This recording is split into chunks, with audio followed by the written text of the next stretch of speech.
Welcome back to those who already know me, and hey y'all, to our newest Minnotank community members. I'm Ken, the founder of Minnotank. Today, we're going to hear how to make your pitch into a performance with Raj from RajNATION Innovation. Don't forget, the most important part of today's show, we are live. Please send in your comments, shoutouts, and questions while tuning in to our live YouTube stream. You can also tweet to #Minnotank, that's MINNOTANK, to be featured before and after the show. All right, guys, let's get started. Hey, check it. Put the place up. Face up.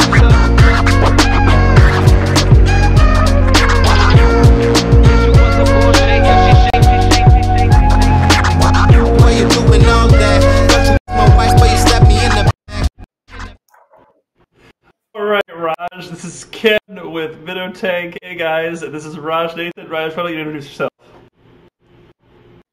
Hello everybody, RajNATION here, aka RajNATION, aka the RajNATION. Pleasure to be with you all. All right, guys, so sorry about that big, messy intro. We're only, like 10 minutes late to a 30-minute show? That's fine. Everything's fine. So this is Minnotank's live stream on a new platform. We've had a little bit of issues. We're doing better now. So I want to go ahead and introduce Raj. So as you guys might know a little bit more about Minnotank. So Minnotank is a platform to connect early-stage tech startups and investors through a live stream pitch. We're expanding our offerings to try to connect with more solutions that help both sides, right? So one of the reasons why we're partnering with Raj and RajNATION is we want to help startups looking to pitch on Minnotank understand processes of pitch, how to get better, and learn from Raj's expertise. So, Raj, why don't you tell us a little bit about how you got into what you do and a little bit about yourself? Yeah, absolutely. So the very quick 1-2 sentence version of what I do is I help startups not suck at pitching themselves and telling their story, so they can go to investors and raise money and get some customers in the process as well. To backtrack off of that a little bit, basically this started because I was having a lot of conversations with founders in different startup teams who were all telling me, hey man, we suck at telling our story. So I've got a pretty cool background in both branding and entertainment because I'm also a rapper, hip hop artist. What up? So combining that, really what I'm looking at business communication through is this lens of entertainment and performance. Like, how do we take the little things that maybe an artist does on stage so that you can make investors and customers feel just like Beyonce makes her fans feel when she's on stage and they watch her. Yeah, I think everyone specifically wants to feel like Beyonce makes them feel. I think that's really reasonable. If you can do that for anybody, I think they'll there's no number you can put on that. So if you can make me feel like Beyonce makes me feel, then I think I'm gonna invest whatever dollars you got. So yeah, I can't agree with you more, Raj. Like how many times on Minnotank we have a wait list. So shameless plug, guys. If you're interested in pitching on Minnotank's live stream pitch, starting next week, we actually will be every single week at 10 a.m. Central on Tuesday morning. We'll be doing our live stream pitch. So we bring on one startup just like this, and we dig into their raise and their offering. So if you want to join that wait list, please do. But what I was going to say was, I see lots and lots of pitches. Organically, Minnotank has about 5 to 10 startups applying to pitch every week, and we see decks. We ask for a deck and then we get on a call, and the pitch usually can be extremed long, 7 to 10 minutes. And more importantly, I very often don't actually understand what the problem they solved was, who their target market was, and how they make money. All these didn't really make sense. And so that's one of the things I'm really excited about talking with Raj today is we're going to dig into some key aspects of how a pitch should look, and how we can do better. So, Raj, you gave me 3 key aspects to your process. I know it's obviously much more complicated, and you've done a lot of research. And if you check out RajNATION Innovation's website, there's some stuff on there about how Raj deployed a lot of articles about his theory and how he believes that you should structure your pitch. But Raj, the 3 pieces you gave me were start with the problem, solve several problems, which I can't agree with more, right? If you only solve one issue, I think in the Chicago community we use the phrase like aspirin versus morphine. Are you an absolute end-all be-all solution, or are you a band-aid? Are you just solving a problem for right now, but not you're not open heart surgery? So start with the problem, solve several problems, and then narrow your target market. We're a solution for everybody. Not so valuable. So Raj, where do you want to start today? Yeah, I think let's start with this idea of why you do need to start with the problem. So, if you are a founder and you've been in the game for more than a few months, I don't think it's any surprise to hear from Ken or I that, hey, starting with the problem is important. But I think it's important to know why it is important, for the effect of redundancy there, saying important 5 times in a row. It's okay. Now, it is... The reason why we want to start with the problem and not dive right into just a solution is because if you are able to give someone a frame of reference, give them context, now what you're able to do with that is create some type of empathy, create a funnel for learning about what your product or service is. Because the reason why you're building your company, you're building your product or service, is because you are solving some need that exists out there. But the more we get into product development, the deeper we get into the trenches of our own company, the more as founders we forget about why we are actually building this thing in the first place. We're just so caught up in version 2.5, debugging the latest thing in the system, all that kind of stuff. So you've got to be able to always take that step back and come back to what is the problem, what's the need in the marketplace, and then communicate that over and over again. And you may get really tired communicating that same thing over and over again. But that's how you get your message across. You don't say it once and assume everyone everywhere knows exactly who you are and what you do. You say it again and again and again, using pretty much the same language again and again and again. You can't assume they're going to remember either, right? And like you pinged on something that I always think about, which is like whenever, especially when it comes to tech startups, which Minnotank really works with, a lot of them will say, yeah, we have these features, look at this feature, look at that feature. And you say to yourself, great, I don't understand how that helps me solve my problem even further. And this is something I do with my own team. So when we're evaluating a tech solution, so as a startup ourselves, we obviously use lots of other tech to do our social media, to do our emails, to do all kinds of things. And they get obsessed about features. They're like, oh, look at all these great features. And I said, yeah, but does that really solve our problem, right? I don't understand how this value exchange of how much money it costs me per month versus this, where that comes from. That's an interesting thing to pinpoint on, is saying like being feature focused and not being problem solving focused. A good example, so like I'm drinking water out of this Hydro Flask water bottle here. I don't know if you've ever drank water or any beverage out of one of these before. Never drank water in my entire life. 0%. Nope. None. That was the show called Minnotank. Yeah, no, it's, nope. None. So Hydro Flask. The Hydro Flask water bottle, right?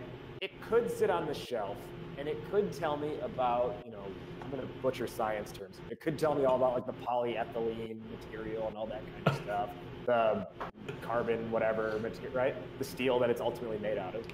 But what does it say? It says, keeps cold water cold for 24 hours, keeps hot water hot for 12 hours. And for someone like me who does a lot of hot yoga, you know what I hate when I get an Ice Mountain like plastic water bottle is 10 minutes into class, it's like I'm drinking like water that just came out of the microwave. Yep. So for someone like me, this is perfect because the problem I have is my water doesn't stay cold. And that's what the messaging they communicate is. Keep your water cold, or let's say if you're camping, you need something, or it's a cold day outside, keep your hot water hot. It's a perfect idea. It makes perfect sense. Like, it's a perfect solution, right? What is the problem? Here's the problem. Here's how I'm going to use it. I don't care what it's made of. I definitely don't care what the brand is. What I care about is the usability and the functionality of it, right? And it reminds me of, it's when I think of like a car. People say to me all the time, they're like, well, if you don't know how to use something, how could you possibly use it? I'm saying, none of you understand how a carburetor works. Not a single one of you. But you definitely understand that you can drive it, and if you add gasoline, you're able to drive. So starting with the problem really makes sense, and keeping focused on that problem. What is the problem you're solving? I'll tell you, Raj, every single intelligent investor I've ever had a conversation with, they kind of critique you. Their very first thing they'll say to you is they'll actually interrupt you, preferably, and they'll say, what's the problem you're solving? Because if you haven't immediately hit that in the first 2 sentences, then they're not a great investor because they're obviously not looking at the right things. So great, and we totally messed up today's show, so we only have 6 more minutes on today's show. So Raj, let's pump from start with the problem to solve several problems. So talk to me a little bit about how you help your startups and your customers solve several problems with their one solution. Yeah, I think really the idea here is there are also a lot of companies who feel like, hey, like it's really hard to pick. We solve so many problems. Which my first point of feedback and advice would be, are you trying to do too much at one time? Can you just tackle one problem? However, if you have some type of solution that maybe is a catch-all, and it does make sense to be a catch-all, let's say you have somewhere between 3 to 5 different problems that you potentially solve, and you're like, well, which one do I choose? The strategy I really like to employ here is to, and this is bringing that performance mindset into play, actually treat your company, treat the messaging of your company like you're writing a song, okay? So what I mean by that is every song has a chorus, a hook to it, right? So when you think about it, what is the hook of your company? What's the thing that's going to draw people in? When you hear a song you like, the first thing, when you hear a song you remember, I should say, the first thing you think of is a beat and then a hook. So just like with your company, the beat that is out there is the problem that is in people's heads. The hook is your solution. And then if you have multiple problems, well, there are other things you can address as the verses of your company. So, I feel like Dr. Evil, verses. No, but it's good. Like, you're actually selling me on it because it makes great sense, right? Like, here I am constructing a song in my mind and I'm saying, okay, because that verse should come back, that hook should come back. And like, it's obviously the thing that stays memorable, and it really like it fuses nicely with your brand. I love it. Yeah, exactly. So it's like, it's the beat is the problem that's out there, the hook is your solution, and when we said you want to keep hammering back the message no matter what, right? Keep bringing people back to the hook. But then as you map out your song, it's like, okay, what is verse 1 material? Meaning, if you really think about a song that you like, you're going to remember the beat first, the hook second.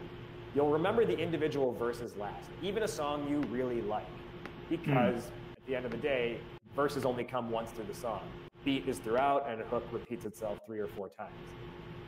So that said, think about what is, if I want to know the first thing, they have the beat going and I have the hook, but then I need to bring in something else. What's verse 1? What's the next thing that would make sense? What's verse 2? What's verse 3? What's verse 4? What are the things that in a longer conversation, I can bring those things up to reinforce that it's all going to come back to the beat and the hook? I like the idea of keeping it to 3, though. Like an average song, right? They're really based on like 3 big pieces. For me, that makes perfect sense because, really successful musicians figure out how to condense their message down into 3 parts, and that's it. And I think that's a pretty good standard. I love that, Raj. I've got to hear you speak in person. This is really awesome. I've only heard your TED Talk. So if you go over to RajNATIONinnovation.com, you can check out Raj's TED Talk. And this is really interesting. It's a really great way to fuse music and also pitching because memorable is so important. You know, the VCs that come on our show, we had Ryan Cole from V Capital, and they said they see between 1,000 and 2,000 deals per year. And I think if someone put as much emphasis and thought process into making themselves memorable as you are, would have much better success in staying in that venture capital's mind and that investor's mind. And maybe they don't say yes today, but maybe when you come back to Series A or Series B, they're there. It's really interesting to think of it in musical terms. So just because we absolutely our stream, about 2 minutes left, let's pop into narrowing your target market. And then I'd like us to just talk about what we're going to talk about next show. So we'll definitely have a better show next week where we have a full 30 minutes and we actually go live on time, as I'm also Dr. Eveling on time. Yeah, so, I mean, you kind of alluded to it earlier, but you can't go out and say, well, everyone can use this, right? Because if you try to play to everyone, you will end up meaning very little to anybody. So you've just got to really put your ego aside. Like, that's the biggest thing, is say, like, ego, you're going to go in the corner right here. I'm not going to talk to you for a second. We need to figure out who is this actually for and focus only on them. You want to go deep within one market. You don't want to be, as one of my mentors told me, I really liked how he said it, you can't be a mile wide and an inch deep. You've got to be a mile deep within one specific target market. You can't have 8 target markets and be barely scratch the surface with them. Yep. You will naturally get spillover of other markets if you focus on one market, but don't try and talk to everyone all at once. Yeah, and no one wants, for example, a tech solution, right? Like, let's say it's a company that I recently met. Let's say you specialize in a company actually came across Minnotank recently. They're looking to do an LGBT dating site. So the last thing they should do is try to go for every single person. They're obviously niche focused, and maybe they have someone within the LGBT network that's even smaller. They want to focus on that vertical. By building solutions for people in dating, you might reach a larger audience you didn't mean to reach. A great example of this, funny, I'm sure everyone's heard of Bumble, right? So you guys have heard of Bumble, the dating site that was actually broken off from Tinder, big long story. Amazing, app actually really used by the homosexual community, which is quite funny because it literally is based on making the girl talk first. Giving her the power and the authority to speak first, which is hilarious because when, Bumble, two homosexual men, there's no need, ridiculous, right? That makes no sense. But it was used by the community because they didn't enjoy the brand of Tinder. So it's even more interesting is that the problems that Tinder solved, they didn't feel like Bumble was solving the same things. And then Bumble transformed into also creating business connections. So they realized we're having spillover into networking. We make that a core part of our product. And they did. But they focused in the beginning on bringing women power in relationships. So I think it's extremely interesting when you talk about target first and then expand beyond. Well, and to continue on the dating site theme, I'm sure you've seen commercials for farmersonly.com. It says, city folk just don't get it. Do you think farmersonly.com goes for non-farmers? It's pretty funny. That's one of my favorites. That's one of the best. You don't have to be lonely at farmersonly.com. Yeah, Raj, you really should do some pitches for them. Okay, all right. An absolute mess of today's show, but we will be better next time. We have a whopping 2 people tuning in, which that might be myself and you, Raj. We'll just let that go. All right. For our next show, RajNATION Innovation comes on at 10 a.m. Central, which is 11 a.m. Eastern, every Thursday morning for the month of February. We might change the show. In the future, if you send a tweet to #Minnotank, MINNOTANK, we'll answer questions live. This time, our software had such a problem getting started that people that were waiting gave up. So we apologize. We will be better next time, and we'll see you next Thursday. Raj, thank you very much. I am sorry for such a mess. Thank you. We'll see you next week. All right. Bye.